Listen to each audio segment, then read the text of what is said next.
Programang ito ay rated SPG. Striktong patnubay at gabay ng magulang ang kailangan. Maaaring may masiselang tema, lengguwahe, karahasan, sexual, horror o droga na hindi angkop sa mga bata.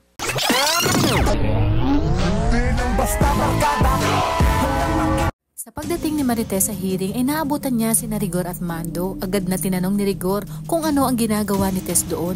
Kaya naman sinabi ni Tess na pinuntahan siya ni chairman dahil may hearing si Tanggol.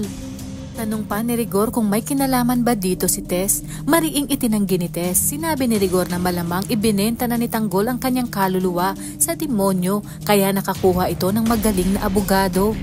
Gayunpaman, sisiguraduhin niya umanong hindi makakalabas si Tanggol at mabubulok ito sa bilangguan dahil kapag nakalaya ito ay mas magiging masahol pa ito.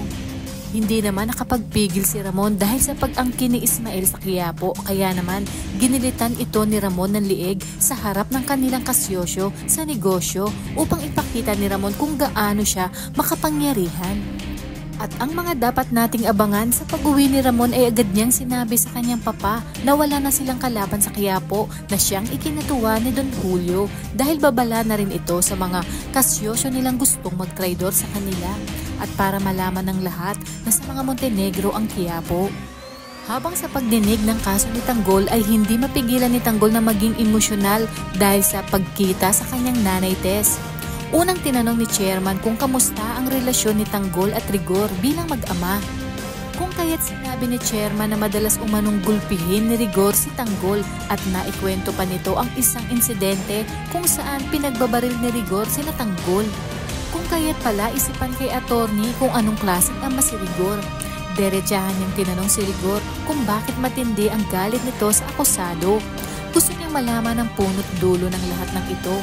Dito na kaya aaminin ni Rigor na hindi niya tunay na anak si Tanggol na siyang dahilan ng pagkakaabsuelto ng ating bida.